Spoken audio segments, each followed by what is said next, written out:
Pakistan rangers Sindh اور police نے intelligence معلومات کی بنیاد پر مشترکہ کارروائی کرتے ہوئے کراچی کے علاقہ پاک کالونی سے بھتہ وصولی اور منشیات فروشی میں ملوث Lyari gang war Abdul Samad group سے تعلق رکھنے والے ملزم محمد عامر کو گرفتار کر لیا۔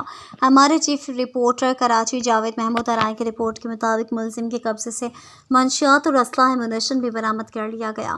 ترجمان پاکستان سندھ رینجرز کے مطابق ملزم 2024 میں عبدالصمد گروپ میں شامل ہو کر بھتہ وصولی، منشیات فروشی اور چھالیہ اسمگلنگ میں ملوث رہا ہے۔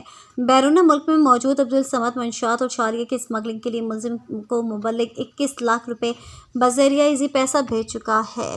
ترجمان پاکستان سندھ رینجرز کے مطابق ابتدائی تفتیش کے دوران ملزم نے انکشاف کیا کہ وہ منشیات اور چھالیہ کی غیر قانونی فروخت سے حاصل شدہ رقم عبدالصمد کو بیرون ملک بھجوانے اور کراچی میں ٹارگیٹ کلرز کو دینے میں ملوث رہا ہے۔ ملزم قدرت اللہ افغانی سے چھالیہ اور منشیات خرید کر اندرونی سندھ ڈرائیور غوری اور جام خان کے ذریعے فروخت کرنے میں ملوث رہا ہے۔ ملزم نے مزید انکشاف کیا کہ وہ بھتہ وصولی کے لیے چھالیہ فروش اور دوسرے کاروباری حضرات کے موبائل نمبرز حاصل کر کے بیرون ملک میں موجود عبدالصمد کو بھیجنے میں بھی ملوث رہا ہے۔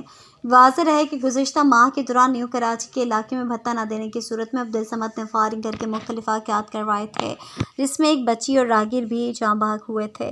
ملزم عبدالصمد کے لیے سہولت کاری کا کام سر انجام دے رہا تھا اور گرفتاری سے بچنے کے لیے روپوش تھا۔